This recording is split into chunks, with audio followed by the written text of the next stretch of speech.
I was about to say happy birthday. That is not. It is not your birthday yet, Amy. But it is. My dog growing up, her birthday is today. She's obviously not with us anymore because I had her when I was, I don't know, what grade? Fifth grade, maybe I got her. And then she died when we were seniors. Amy and I have known each other since we were 13. Yeah. All the awkward stages. Hey, Mora's here. She's in Raleigh, North Carolina. Cary, North Carolina. Same. I have a friend near General. Cary. Yeah. Yeah. Anyway, me and Amy played soccer. I didn't do much playing. Amy did much playing. Amy was a much better player than was me, but I was a good cheerleader on the side. So we Love have that. lots of old stories, but that's not what we're here for. One of the wonderful things about having a friend who's also a therapist is that you can ask them questions about things that you're struggling with, or like, why is something happening like this? And one of the things that I've learned a lot about recently is just about having a neurodivergent brain. And I didn't know what that was. I didn't even know I had ADHD. I'm sure people who were therapists knew I had ADHD, but I officially got diagnosed 5 years ago, I think is when it was. So this is Amy Bryant. She is a professional counselor, licensed therapist, whatever, right? There's lots of ways to say it, but she knows what she's talking about. She's also, she is real and isn't gonna sugarcoat it. I was about to say color code it, but maybe not color coded either. But we might. But there are lots of things that I've felt comfortable enough to ask Amy about because we have a long history. But I also know what she's focused on. And so she does. Why don't you tell them, Amy, welcome to Creatives Ignite. Why don't Thank you tell them a little bit about you? And you're in Atlanta. I am. I'm in Atlanta, and Diane and I are both ADHD, and we have a long history. So we will do our best to keep it on topic and minimize our storytelling about each other and ourselves, except where it's pertinent. So yes, I'm in Atlanta. My business is Wild Child Counseling. I mostly work with families who have an identified wild child. So they're having struggles that show up either in wild behaviors or school refusal or things like that. But also, it's about that own wild child within us, which is super relevant to those of us who suddenly discover in their 40s and 50s, or if you're lucky, teenagers and 20s, that you're neurodivergent, that there's something going on different about us that makes us feel like maybe we're wild when really we're just outside sort of that status quo. But maybe it's also about, we might think about wild as being defiant, maybe, or not. But I also think that creatives, we kind of don't really fit in the box for normal people lots of times. So we're already on the outs, right? Hyperactive, Maura says. So we have maybe more energy. We solve problems differently. I think just as creatives, but some of that can be obviously frustrating to a parent who's trying to get, Amy, I do think you were my wildest friend. I was like, not wild. I don't think I was wild. Do you think I was wild? You were wild in your own way. You were uninhibited in ways that perhaps were different from other people. I was thinking about you on the soccer sidelines cheering us on like you were an animal. Wildcat. Yes, it was. I can see, hear, and feel it still. I don't think of that as wild, I guess. I was just enthusiastic. Right. You were incredibly, wonderfully enthusiastic. Yes. Okay, so, but how, one of the things that I asked you recently was like, okay, everybody's talking about this executive functioning. I honestly am a little offended with the whole executive. Like, I'm like, I'm like, what? I can't be a CEO then, or I'm Right. stuck in a secretary job, or like it is offensive in a way. So I also was part of a group one time, and they put me and some of my friends in this group called Discovery. And I'm like, dude, I have had a business for 20 years. I do not think I'm in Discovery, but we just embraced it and laugh about it, and we're fine. Like it should have been group A, like don't put people, whatever. Anyway, that's my own little thing. But for I don't know if anybody has had that question. Like you hear all this, oh, well, you struggle with executive functioning. And I'm like, I don't know what that means. And I look it up and maybe I read something and it still is like over my head or it doesn't. So I asked Amy that. And anybody else have that question? You can just plop it in the chat. But Amy, could you tell me what you told me? Could you tell them what you told me? Well, I wish I had like memory recall and could tell you exactly what I said. But so executive functioning is usually a part of this ADHD diagnosis. So if it's okay with you, I'm going to backtrack just a tiny bit because I think there's a part of this neurodiversity that's going to be really important for creatives to know because they might not know that they are neurodiverse and they might have a lot to unpack. And then they're definitely going to, well, I shouldn't say definitely, there's going to be things that they're going to be like light bulb, like, oh, okay. And so some of these things we've talked about that's totally related to executive functions, which has nothing to do about whether or not you can be a CEO or run a business. ADHD people are brilliant at running businesses because we like to do 100 things at once and we like to cull tons of information and put it into this space, right? That's how our brains work. So like neurodiversity in general is just how people all over the world think, act, behave, communicate, how they visualize and process information. That's neurodiversity, and we need it, right? We need different kinds of thinkers and actors, like behaviors and visualizing and all those things. That's what makes iPhones and beautiful paintings and amazing music and creative design, and it gets us to the moon, and right? But neurodivergence means that the world says this is all the things we should be able to do, but we diverge from that and we do things this way. And then, of course, we typically get labeled with you're lazy, you're a slacker, you're bad, you're dumb, you're unmotivated, you're not trying, you're not working hard enough, you're a procrastinator, you're a dreamer. And so we get those labels and we tend to hold it and apply it to ourselves instead of going like, no, you just actually don't understand how my brain works. Yes, shame labels, 100%. Shame labels. And so then instead of going, well, who am I? What are my strengths? We go, well, I have to try harder. I have to do more.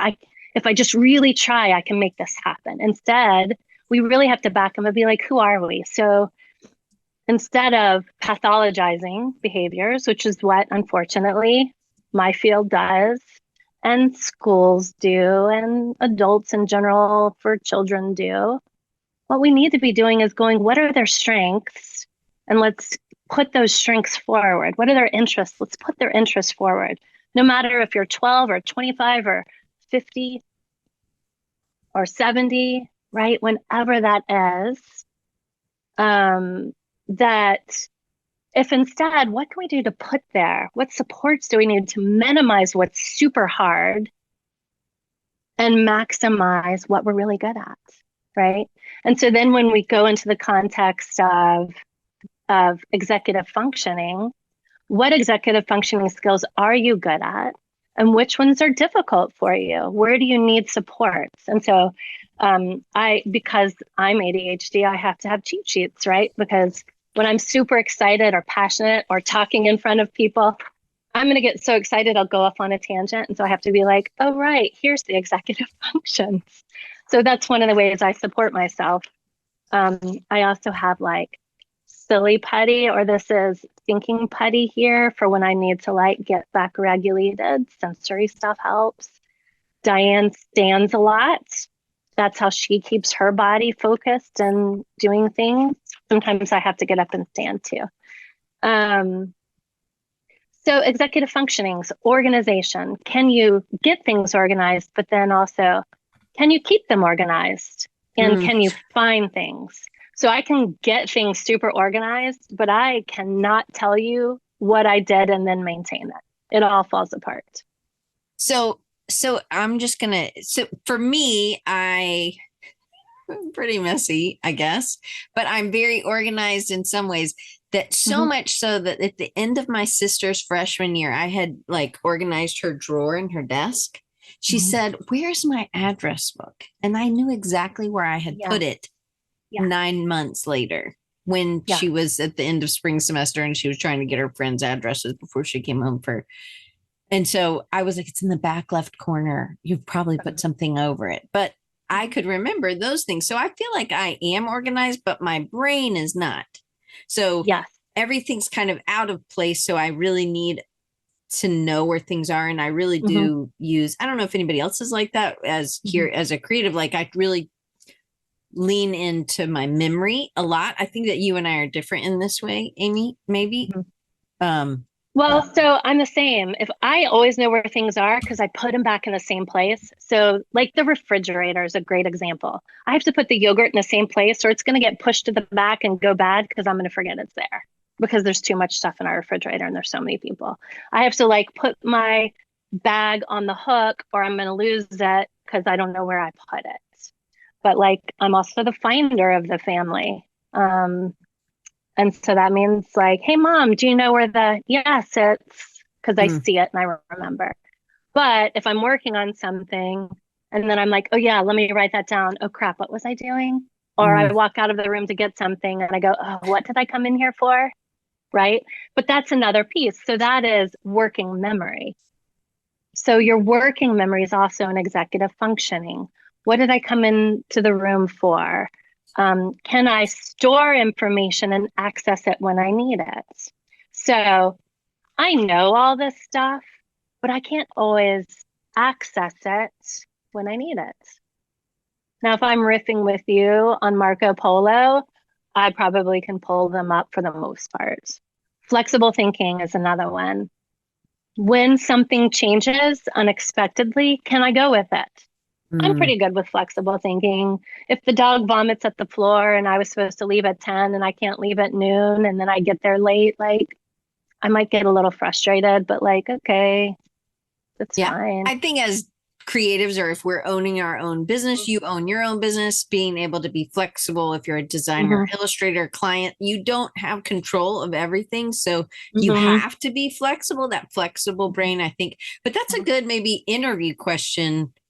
Because if that's going to be like something that's going to shut down and you're in a place where you really have to keep that together, that might not be a good, maybe again, it's looking at your strengths like, oh, we're going to hire you because we love you, but we're going to put you in somewhere and you're not going to have to deal with that if you don't flex well. But also if you struggle with flexible thinking, awareness is everything. So, okay.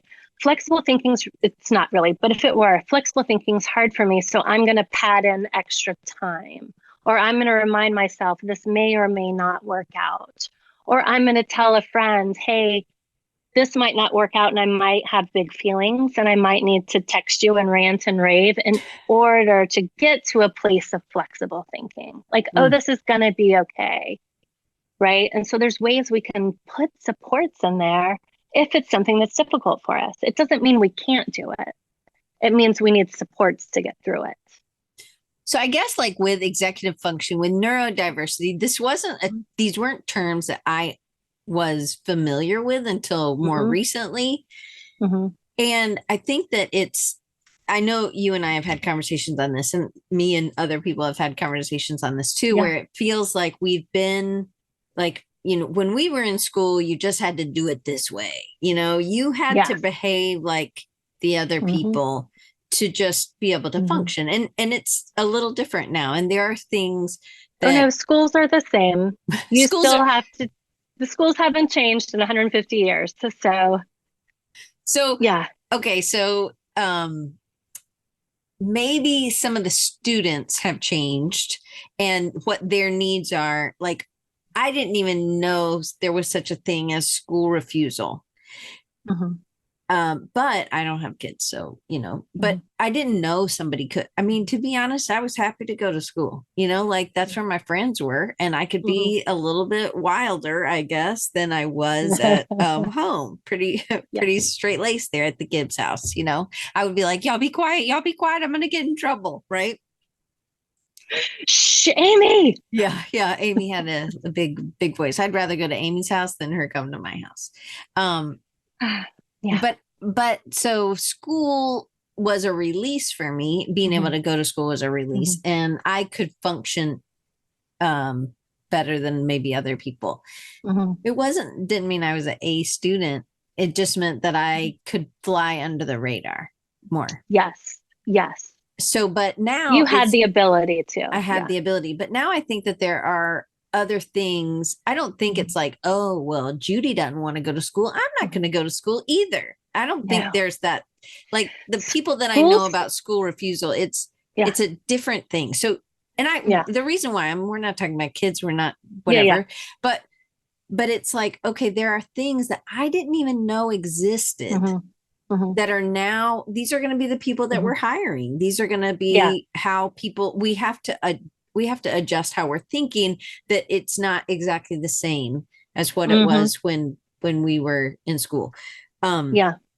This month is focused. We focus January, me and the people here, and I focus the podcast, the show, whatever, the YouTube channel during January on mental health, because I feel like it's gray and cold and I don't know, it's harder after the holidays or whatever. So I want people to understand that asking for help, I mean, obviously we need to ask for help. If we're having issues, if you don't know how to do something, ask for help, try to figure it out a little bit, but then ask for help. But why do so many people and maybe creatives are a specific category here, but why do you think people have a hard time, maybe at this time of year, but why do you think people have a hard time asking for help for their mental health?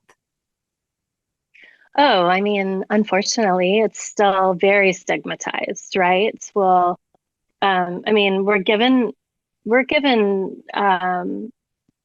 messaging at very early ages that we should just be able to do it, and we're supposed to be independent. And again, all those messages, shaming messages of, why can't you just do this? Why can't you just work harder? Why can't you just try harder?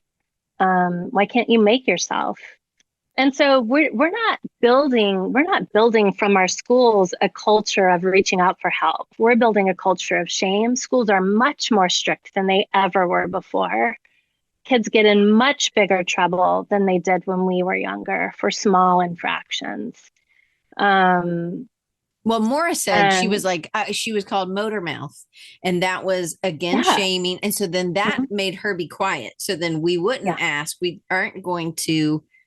No, absolutely. And so we've been told that this is something to our energy or our weird brains, how we think it's something that we're not able to explore as a superpower. Sure. We've been told that it's something that's bad that we need to fix and change, instead of, look how powerful this brain is. Look at what all it can do. Let's figure out what's hard so we can figure out how to support it, right? Instead, we have to be more organized, just be more disciplined. That's not actually what's going to help, because it's not about wanting, it's literally about ability. And in a world who says you have to do this, it becomes a disability because you're shamed for not being able to do it. Whereas otherwise, it's just, my brain doesn't do that. So what are some things that we could do when would you tell somebody to reach out for help? Like if they're an entrepreneur and they're feeling maybe overwhelmed and they're like, I just need to soldier on, I just need to push through. Like, when is it the right time? Like, I don't know if that's even, I feel like a lot of people just don't ask for help. They're like, oh, it needs to be a worse problem. But actually, if you ask for help when it isn't blown out of proportion and you can still, do things, then maybe that's when. Yeah, I think it's really hard for us to reach out for help. I mean, I'm a therapist in therapy. I think therapy is the most brilliant thing ever.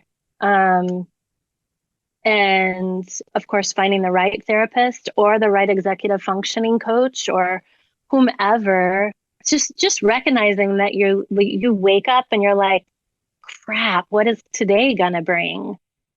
Or going, I kind of wish I could fall asleep and not wake up for weeks. Or I wish I could go on vacation for 5 or 6 months. Or I really wish I could escape this. I really wish I wasn't feeling overwhelmed every day. I wish every day wasn't a struggle, or every day in 5 days was a struggle. I wish I didn't feel like I was crawling out of my skin. I wish I didn't feel inept, incapable, like I'm a bad person. I wish I didn't feel like I can't get a handle on things. I wish I didn't feel like I was a hot mess. Yeah, but like, how do you type that into the Google and are like, find me a counselor to help me How with do my you hot find mess? help? Yeah. Yes. How do you find help? And I Great don't really question. know, like, I didn't even know that there was an executive functioning coach or executive function therapist. Like, I think it's tricky. I'm not going to lie. I think a lot of people are saying, get a planner and get more organized.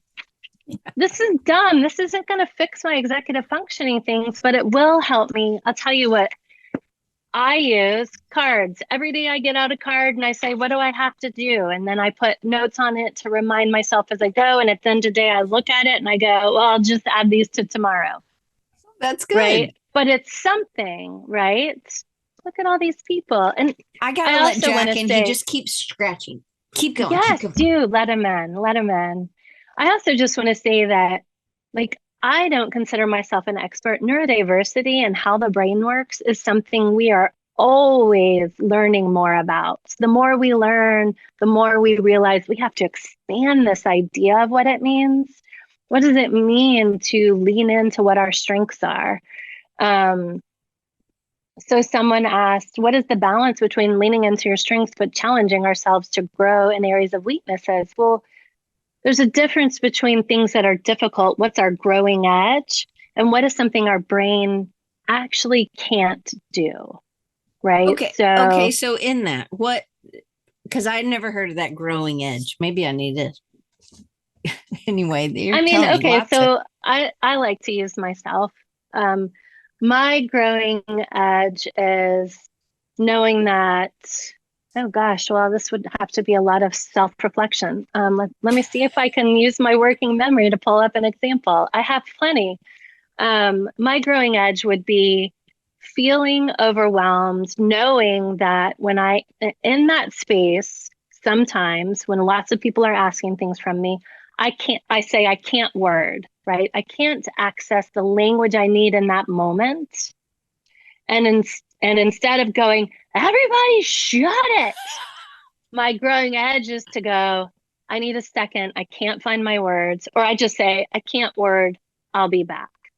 Right. And to know to give my body and brain honor and say, this is hard for me.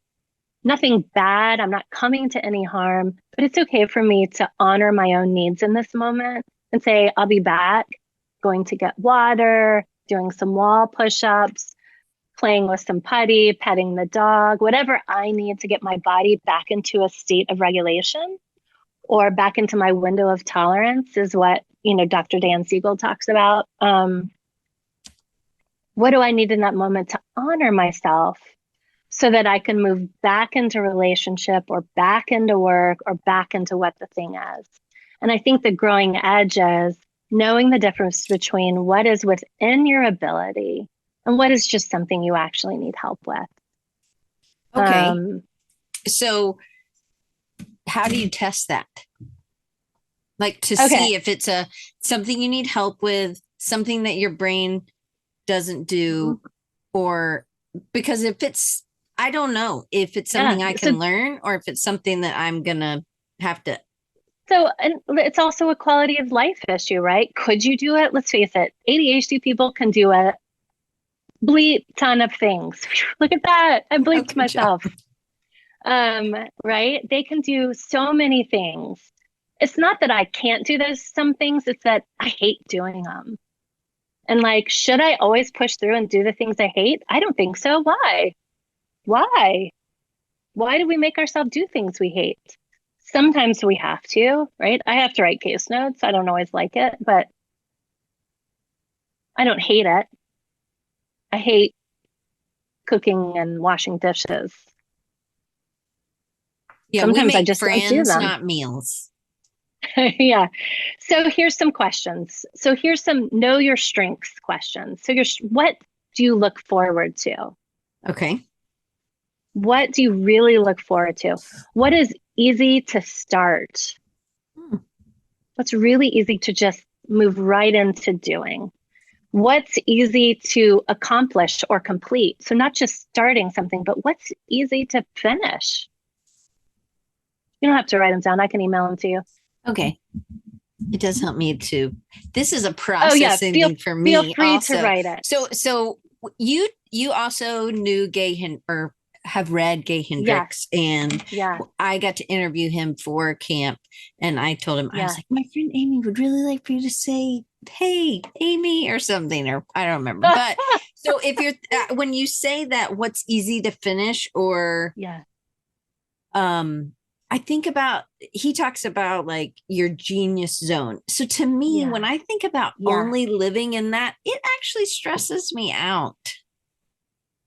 Like I don't know.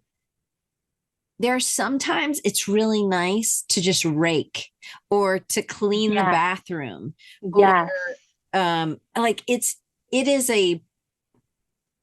I know that's not my genius zone. And then in a way, I guess it makes me feel bad if I'm not living in that, but it helps me to process. It just helps. Sometimes I do it as a I don't want to do that other thing. I'm going to go clean the bathroom. But that is actually how you regulate. That's what puts your body into a state of regulation. So ADHD is this really crappy term. Attention deficit hyperactivity disorder. That's actually not at all what it is. You don't have a deficit of attention because sometimes you get lost doing things you deeply love. And so what it is it's a regulatory difficulty. I can't regulate my attention. So if it's something I hate, no matter how much I want to, I can't make myself sit down and do it. I can't make myself read it. I can't make myself learn it. I can't make myself pay attention to it. I could play with putty all day and not be able to pay attention to someone doing math theory. I just can't do it. I'm not bad in math, but it's so boring to me. But other people love it because that's their special interest, right? It's also not hyperactivity. It's about not being able to regulate your energy. So sometimes I'm super excited and I'm dancing around the house. And when I was little, I would have to climb to the top of a door frame to brush my teeth. Or if I was going someplace, I was always running. Alternately, sometimes I can't get off the couch because I can't regulate my energy. I can't regulate my attention. I also, regulating your emotions is hard. Whether you're 6 or 16 or 26 or 50, that regulatory piece in our brain has a harder time when we're ADHD. It's not that we can't pay attention or focus or get things done. We have a harder time regulating, which is why special interests are so important for people who are ADHD. You like to draw, you like doing digital creative things, I like learning about the brain. There's things I could read about and talk about and learn about all day long. That's not true, because then I also want to go for a paddleboard or a walk or whatever. So in this, to me, I'm hearing, okay, maybe there's some language that we need. So we're searching, we're going to watching things like this or listening. So how to find people. Is that where we're heading back to? Yeah. And how to like find the words to be able to, I feel like, okay, this is a analogy for designers, I guess, or for people who use Photoshop or you're in web. And I don't know what all those are called until you teach me it's called this. I don't know. So I don't know what to search for. This is my biggest problem. So Psychology Today has a great search engine. And you can find someone in your area. You can search by zip code.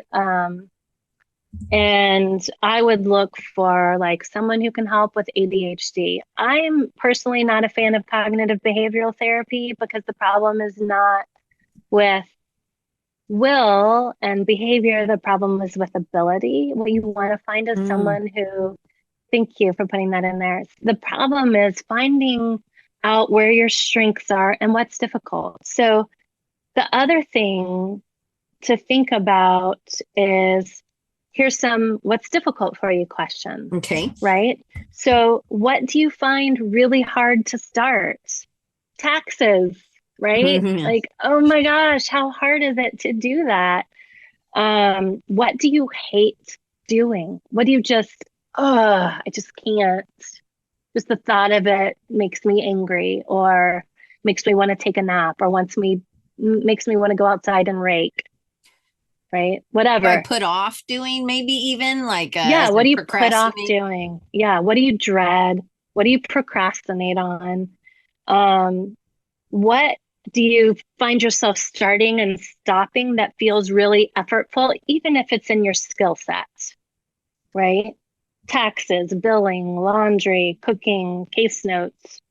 And then and keeping that there, right? So when you're exploring these things and you notice what's difficult, then you go, okay, this is not because I don't want to be able to do these things. It's just how my brain works. So how do I support myself? When I am trying to get something done I hate, I put my computer on my lap and I sit in front of a TV on something that's somewhat interesting, but not like I like The Walking Dead. So nothing like The Walking Dead where I just get lost in it and end up laying down on the couch and watching it. So that then I can like start typing. And before I know it, my attention has gone from the TV to my computer and I'm immersed in it. And my husband luckily will come by and pause the TV for me because he knows that's how my brain works, right? Or I just rewind later. If I need to concentrate or get regulated to talk, I get some sort of sensory input. Or if I know I have to do something, or if you know you have to do something, Diane, going outside and raking gets you into your window of tolerance so that then you can go in and engage on it. But you should set it up. You get everything ready to get to work before you go outside and do the thing that you want to do to avoid the work. So procrastination's not really a thing and motivation's not really a thing. All that means is you're dysregulated, that you're not in your window of tolerance, which means you can't concentrate, which means you can't engage, you can't be your best self, you can't be attached to your thinking part of your brain. Okay, so that makes a ton of sense. So then I have these answers to these questions. Then what do I do with those to find out if I need help or if I could just read a book or like what level of help? Like Psychology Today. If I go to Psychology Today and I type in, I look forward to, I don't, so this is what I mean. Today, like, it has a search engine. So you're going to click on things like ADHD or, there's so many different types of neurodivergences, Tourette's, OCD, autism, lots and lots of different types of neurodivergences. And then you're going to look on people's website to see, are they neurodivergent, affirming, and inclusive? That would be my number one thing. The last thing you want is someone who goes, I help you develop a checklist and then send you on your way. Okay, so I want to go back to a couple of things that have been in the chat. So Dee said something about her two kids. She was neurodivergent. And then she had to watch her kids who were also that way, just think Yeah. differently, have to go through the same thing. Very painful. And then Maura was talking about how she was called motor mouth. I was too, Maura. So I'm Me with too. you. So then, but then her daughter, so as a parent or as somebody, maybe you're asking somebody in your business or somebody who works with you to do something. And she said her daughter was called out for not wanting to change stations. I can see this, right? Like, no, I have a rhythm. We're going to change everything at the office. We're going to start doing this other way. And it's like, oh, this really could be dysregulating. Well, absolutely. Moving from one task to another because they're so immersed and engaged. They can't regulate their brain to pull back from that task and start a new one. It's so hard to get engaged that by the time you do, you look up and you're like, I already have to change. I'm immersed in it. I don't want to. This is what I want to be doing. And that's why those stations just don't work for some kids. When what they should be able to do is go, I'm going to study this all day or until they're done with it. Right. And finding schools that respect a child's brain is really hard. And it's hard for college students, and it's hard for students who decide not to go to college and go learn to do something else in some different way. My whole family's neurodivergent. Yeah, and it could also be hard if you're at work and you're somebody above you is trying to get you to do something different. It's not that you're not willing to try, you are, but then it's being able to say, I work better like this, or being able to have the words to be able to say that and stand up. Self-advocacy is so important. Like, I know you want me to do it this way. I will have an easier time doing it this way. And also, I think it's so important to remember that you guys are adults. You are your own authority, even if you have a boss. They hired you to do a job. And your job is to do the job, not to do the job their way. And that can be the tricky space and a super uncomfortable conversation. But also, you're as much an authority as they are. And we forget that. So if I'm looking for a counselor and I'm still putting in the terms that I either know or don't know. So maybe there's some sort of, like, what if you don't know if you're neurodivergent, or you don't know if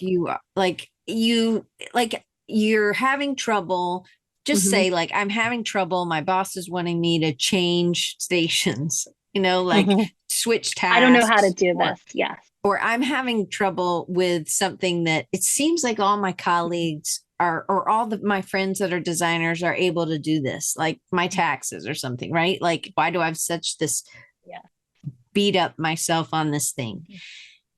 I don't really have the words for it. So I don't really know. I guess I'm like, I don't know what to search. And then I'm just stuck in this puddle that I don't ever get out of.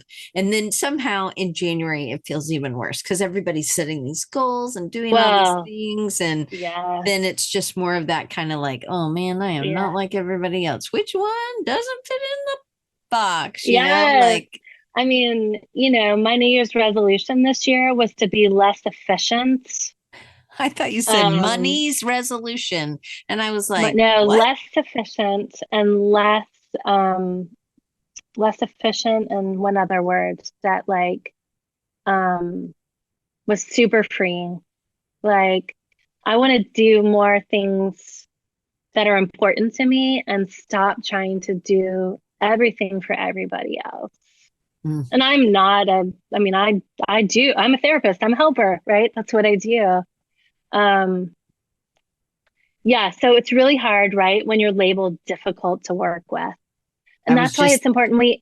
You're going to be the most difficult to work with when you're trying to do things that your brain wasn't designed to do in ways that your brain wasn't designed to do them. And so when you're advocating for yourself, this is as important as seeing a therapist. And maybe you see a therapist who can help you learn to advocate. What is the language I use to advocate for myself? I want to get to know myself and my strengths and my weaknesses. And in some ways, that's way better than an executive functioning coach. So then you go, look, I really want to do this job well. And this is how my brain works. This is what I'm good at. And this is what's hard for me. And I would and figuring that out based on those things we talked about is going to be really important to really explore. Who are you? What's good about you? What are you really good at? And then what's harder for you? And then going to your boss and saying, this is hard. So Matt has a great comment. Just learning how to manage and operate our brains in a productive way feels like an additional full-time job while you're doing life and a full-time job. So this is where I think people start shutting down and isolating, and I just think it keeps getting worse. And then you end up in the hospital because you're sick, because yucky stuff. I mean, it just continues to get worse. So I mean, I think that's the challenge. So when you're thinking about your full-time job and thinking about trying to just life, really thinking about like the big picture is here. How can we be kind and compassionate to ourselves instead of continuing on that shame and self-blame spiral? How can we say, this isn't really about me trying to manage my brain. It's about me trying to embrace who I am at my core, from my brain to my toes. That was a weird statement, but you know what I mean? But I want to get things done. Sometimes we have to explore what actually is working, I think. And maybe that for some people that happens a lot earlier in life, but maybe we've just been masking or, masking. We haven't enabled ourselves to really explore what could work. So if you were a coworker or a parent or something, it's giving people opportunities to try out. How could we help someone to explore what does work for them? Because I think about this, and you and I have had many conversations about me trying to get students to do certain things.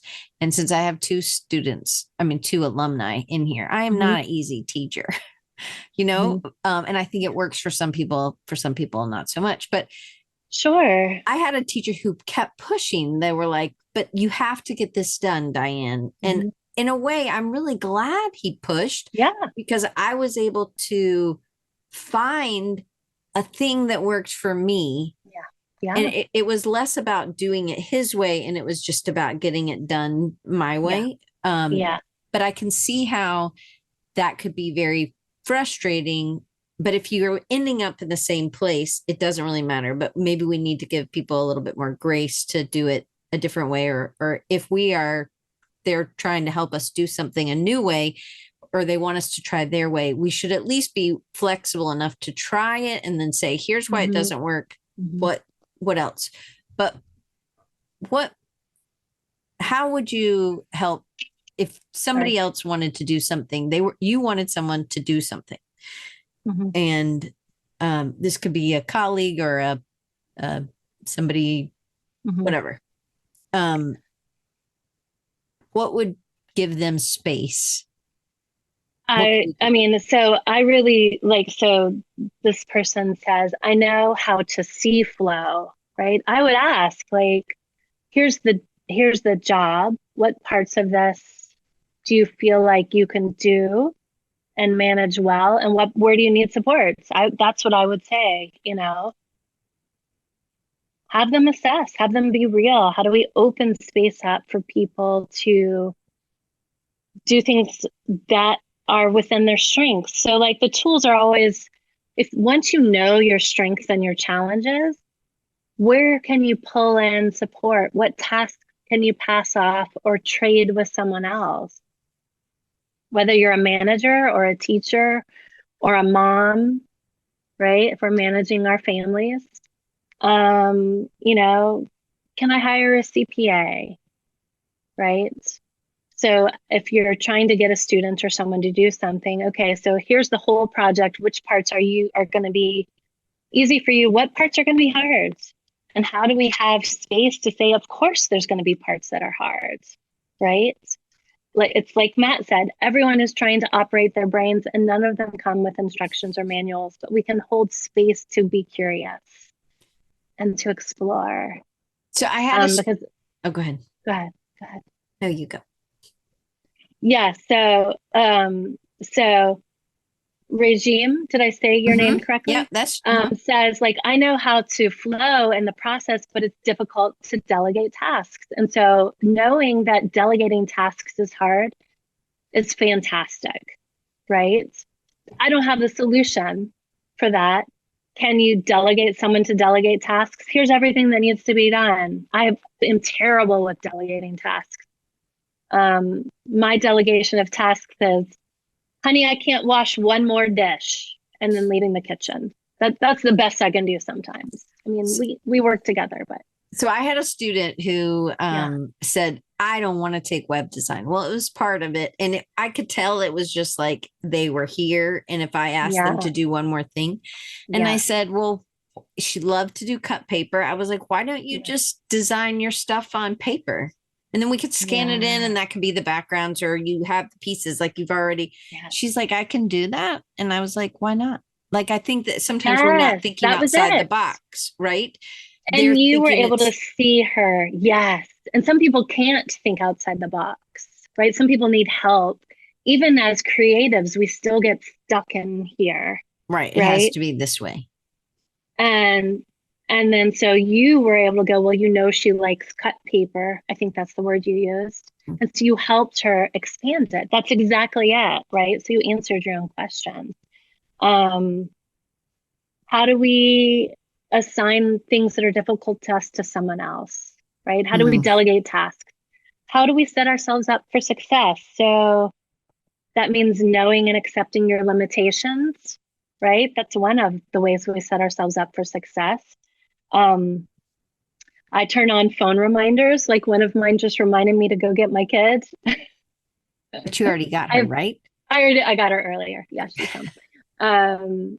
She's a teenager. She's not really a kid, but she's my kid. I have every night it goes off to remind me to take my medications. Every morning it goes off and reminds me to take my medications. Like, I wish I could remember. I'm set up to remember, but I don't remember. So I set an alarm. I have these right next to my desk because I know I'm going to need to write something down, and I just grab it and do it.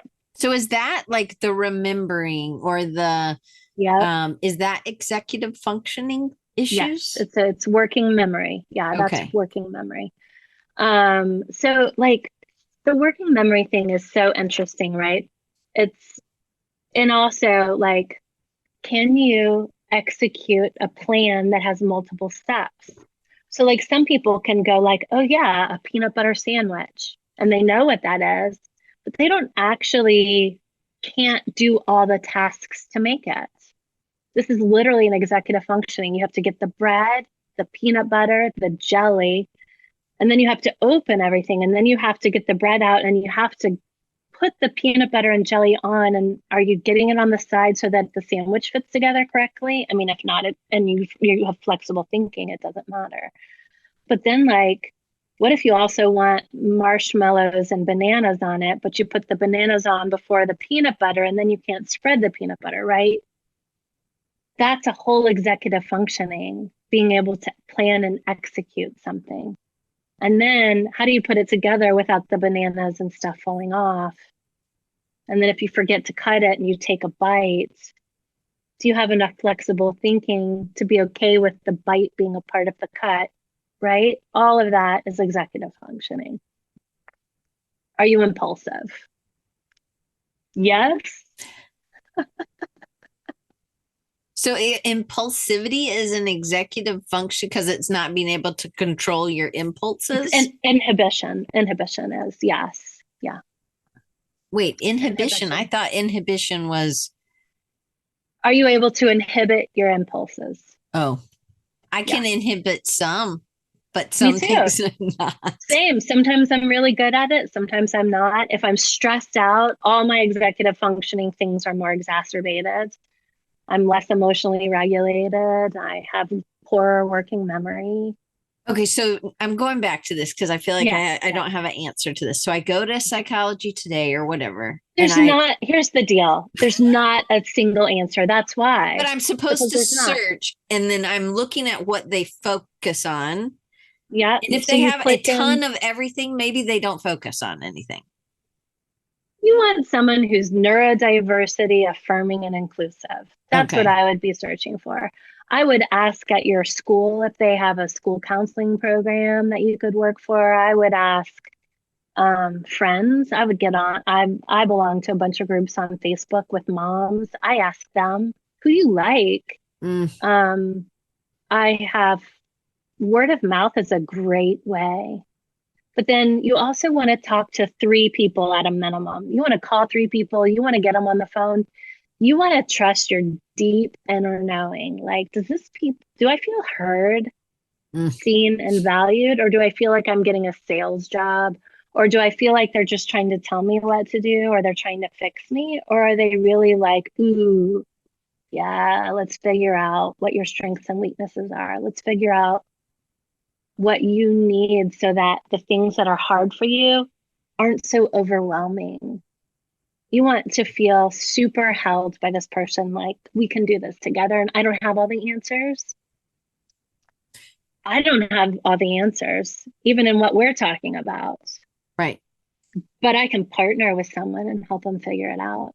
So I feel like because so much of just growing up or so much of it's just there hasn't been a solution there, or I haven't found somebody who could help me.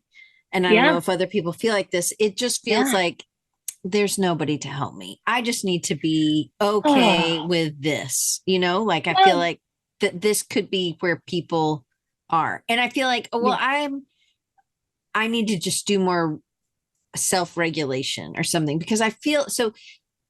At one time I was talking to my friend Rafi and I was like, oh, I've got to change all the names of these files. And he's like, oh, Diane, there's an easy way to do that. I was like, what? He's like, yeah, you can do it all at once. I was like, what? Like, I didn't know it existed. And that's what I feel like some of these things are like. Yeah. But absolutely. you need somebody who's tuned in that can work with you, because I know it seems sort of hopeless what it feels like, because maybe I've gotten help in the past, but they haven't really helped this thing. Well, you're not going to fix it. You also have to change that idea that you're going to fix it, or that it even needs to be fixed. Right? How do we let go of this idea that we can do and be everything? Even if we want to do and be everything, we can't.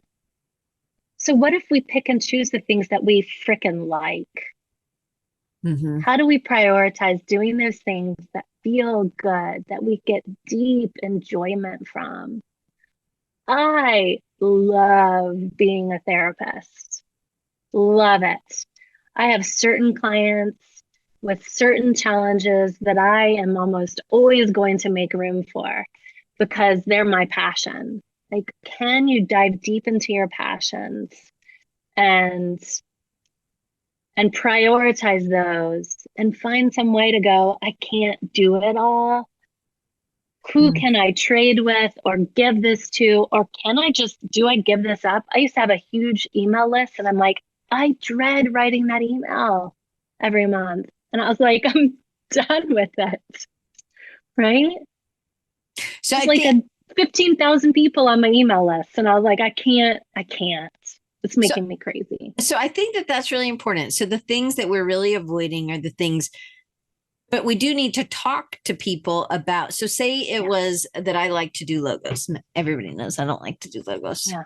So I partner with somebody who's going to do the logo. I farm that out maybe. But instead of having to feel like I have to do every single part of the design thing. Yeah. Even though you can make a logo. Absolutely. And I've made plenty, but it's not, it stresses me out. So, but making a website is really fun for me. It is not super fast. But I like the way I work with people on making a website for somebody who's really, so say I'm really good at this one thing, but I don't have words to explain it well.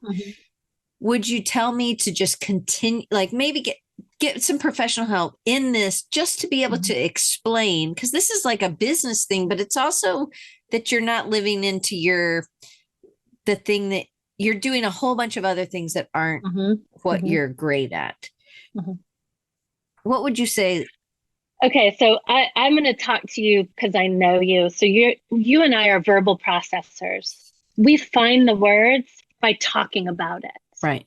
So for you, I would say you call me up and you're like, I don't know the words for these. And I'd be like, okay, we'll say more about it. Right. And then together we would figure it out. Or you would come up with the words and then we'd write it down like crazy maniacs. And I mean that in a positive, non-psychological way. And then you would come up with your words. But for you, you have to verbally get to those words because that's how your brain works. Right?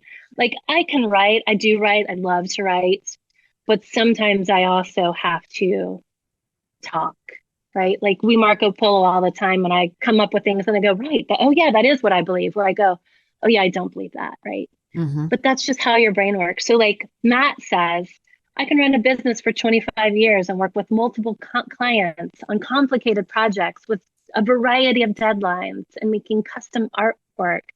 And yet sandwiches seem really more difficult at times because that's just how your brain works, right? And so then you know that whatever that executive functioning skill is that my working memory won't give to me right now is difficult for your brain, right? And so then what you could do, Matt, if you don't mind me saying, is you could take pictures of the steps and you just put those pictures right on the refrigerator so that you can take them down and use it so that you don't have to overtax your brain, right? You could even probably Google how to make a sandwich and it would put the steps up there for you so that you don't always have to be making yourself exhausted by having to overthink everything. I think there's so many things for me that have been like, oh, yes, he's a great illustrator. You could totally illustrate them. That would be amazing. So when there are things that I know the word for that I've spoken about or I've been able to listen to, and now I have this word, now I can go and find somebody who could help me with this. Sure. And it maybe is just helping to accept that I have this and then come up with some, like you have alarms to help you with memory. For time blindness, maybe I need something like a cube that doesn't let me go too long in a whatever. But I need to see what works. And maybe somebody else will be like my friend Rafi and be like, you don't have to do each one of those individually. You can do them all Someone at else once, will right? have a solution. But instead of just saying, this is how I am, I'm accepting and I'm not going to say it out loud.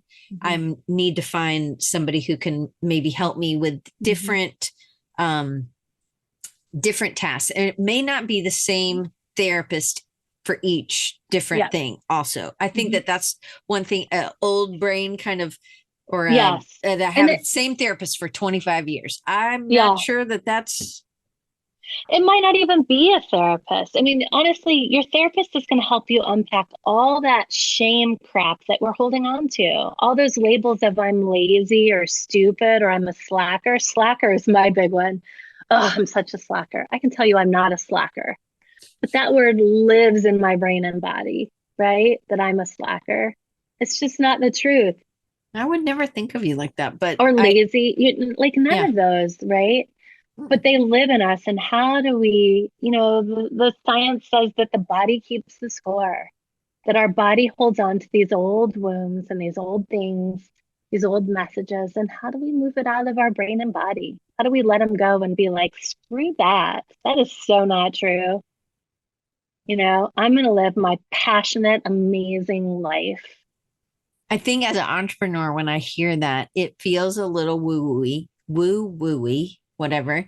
It's like, but Amy, I can't make The money body like keeps that. the score.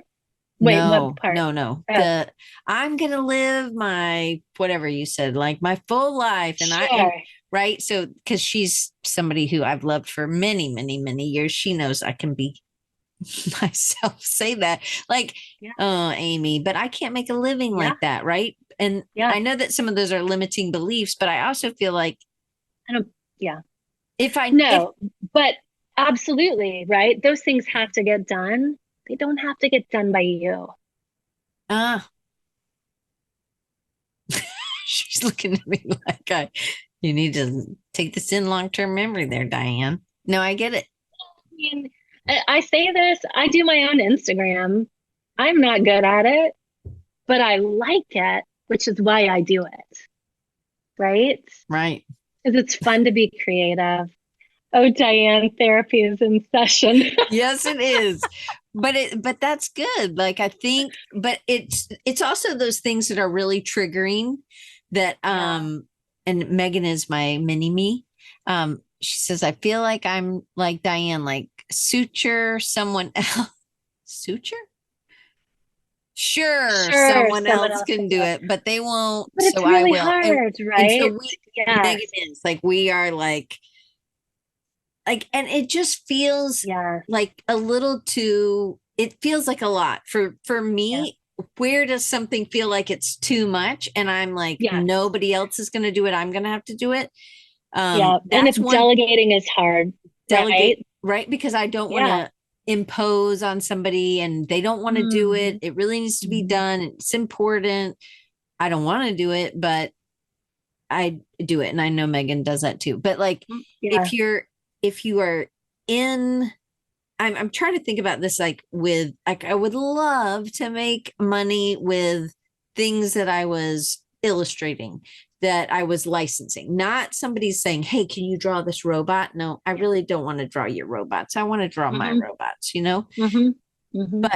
But there's another piece. I have to go out, I have to create the, collections, and then I have Mm-hmm. to go out and sell it to someone, Yes. and then why is it so much Yeah. easier for me to sell a website than it is because it has to do with value or it's me putting Yeah. myself on the line. So maybe those are things I could get help with Mm-hmm. in dealing with. And then maybe that is something that I delegate. Hey, get an art agent, and that art agent's going to Yes. sell the work. Yes. Or Exactly.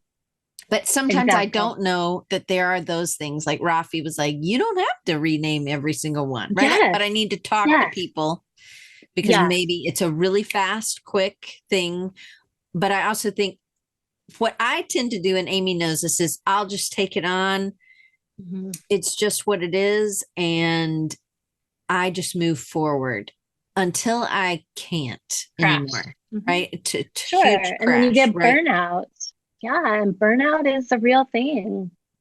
And coming off of the holidays, November, December, New Year's, all this pressure to change up our lives and be better. I don't know. Maybe sometimes we need to stop striving to be better and we need to go, I'm all right. Right. I'm all right. I'm all right. You know, this Yeah, growth mindset, I don't know, it can be kind of exhausting, that's true. right? What if But it, we go, what if we assume we're gonna grow without striving for it? well, I think for me, growth mindset is that I'm not stuck in this one thing. Sure. Yeah. I think fixed mindset and growth mindset. Fixed is like, I was born this way. I am this way. This is who I am. Growth Mhm. is, I can change. There is a possibility. I'm not going to be I stuck think like there's this some, for the rest of my life. I think there's something in between. I think there's acceptance of who we are and how our brain works. And then going, oh, sometimes I'm kind of a jerk when, or, Hmm. but I don't know if it always means doing things harder. Yeah, I mean, I hope it doesn't, but that's what, there's so much of my life. It's just been oh, this is just another hard thing Diane has to do. And I Yeah. just have to do it. And To I get through it. do that. I just Sure. push on I and do too. Yeah. right. But if I think about, so I like these, what do I look forward to? What's easy to start instead of like limiting, like I can't make money doing blank, like Yeah. maybe you can, maybe there's Maybe a you Rafi can. solution that makes the thing, Yeah. the Let's things that I call it. can't imagine it being that he's like, oh, Yeah. but I just Yeah. I needed to, tell him something that I was trying to do that was frustrating. And he was like, you don't have to do that. So it was me being vulnerable to someone. So Yeah. again, maybe trying out some of these different people who could help me with time blindness or help me with some things that could possibly help. Mhm. I do realize that another thing is the things that annoy me that people are asking or Yeah. like, why is that a trigger for me? Like, Because you're taxed. yeah. Because you're taxed. That's why. Sometimes it's a trigger because it's an old thing, but usually it's because we're just taxed and we can't do anything else. Well, and sometimes it just feels fake. Like if somebody's asking something and they're trying to be authentic and really help me, but they're using the same words, the same questions that, The worst. 30 other people. And I'm like, man, if you ask me that question, I'm going to lose my bonkers, my bonkers, my marbles. I'm going to lose something because I can't take anybody asking me this again. Yes. It feels inauthentic. Insincere. It feels Yeah. insincere. It feels like you're Agreed. just, I don't know. I just don't. And I feel like that's where, I don't know. I think things are Yeah. going to be changing. I Yeah. can't find my bonkers. I lost my bonkers. Okay, Amy, I'm trying to think about the all the things. We talked about ADHD. We talked about executive functions. We didn't talk about time blindness, but maybe next time we can have you Time back. blindness is a piece of that, right? It's a part. If you have time blindness, you're not going to fix it or change it. No. It's not. It's never going to change. You have to plan for it to show up. Mm, I had You're it not going to yesterday. grow out of it. Yeah. And when you're more stressed out, your blindness is going to be greater. Mm, All the things you struggle with are going to be more exacerbated when you're overwhelmed or stressed out or under a time constraint. hmm I couldn't think of the word. It's okay.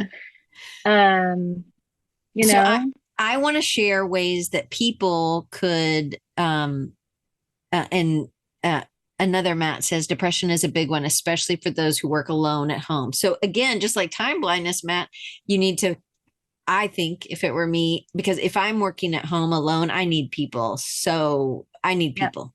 And so I do I too. have to get out of the house. I have to make sure that I have time scheduled in with people where I have real conversations. So Mhm. I know Chris Martin, I have a conversation with him once a month. And Paul and I meet on a Saturday. I mean, not in real life, but maybe one day, Paul. And then Megan and I are going to get, it's like I schedule in time with people who are really going to be able to see me and know me. Or I can share something and be seen. And sometimes it's about seeing them. It's not always about me too. But I do think if depression is for me, if depression is connected to being alone and isolated, Mhm.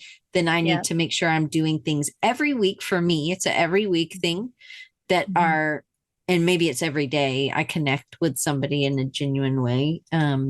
But that's important for me. Yeah. That's And if you important in have, just life, being happy. yeah, well, and every human needs some kind of connection. But if executive functioning is difficult, having the same thing every week is helpful so that you don't always have to plan Mm, because you can get frozen in trying to make the plans and trying to make it happen. mm. Speaking of time blindness, what I time know are we we got to supposed to be go. done? Yep. Yeah, Now, so I want to share all your links. Great way. sure, no problem. You're better at the time than Well, me. you're sharing the links. I would say so. Matt said something that I just want to read. He said, "Growth is good, but stopping and just being cool with and being content in all the growth I've already done is good too." And I think that's so important. What I hope that y'all will take away is this invitation to see things that are hard for you and ways that maybe people have labeled failure or lazy or whatever shamey, crappy words they've used. Difficult. Difficult. Yeah. Are you difficult to work with? I mean, you're probably not. You're probably just not being obedient. Yay. Oh, sorry. That's my wild child.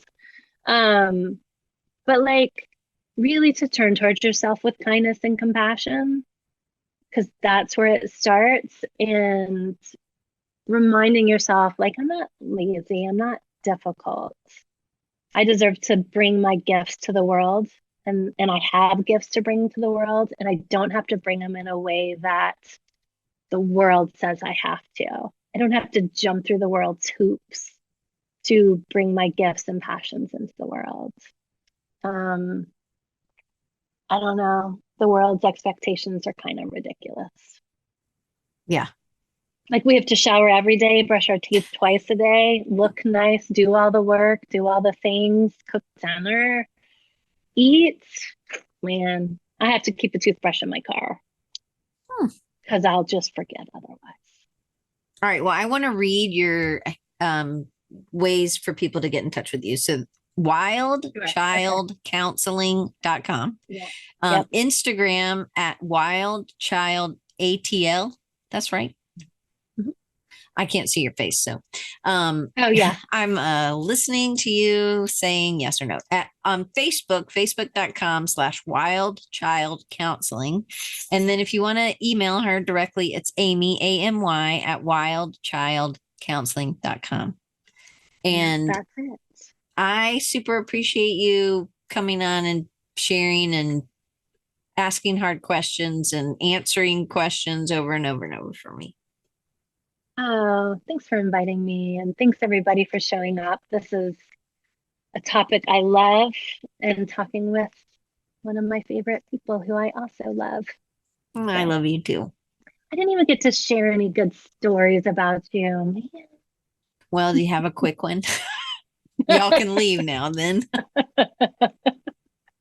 We have lots of stories. From age 13, we used to do this we were across the way in English, the first class we had because she together. Wouldn't let us sit next to each other because we'd get in trouble for talking. So then we would do this.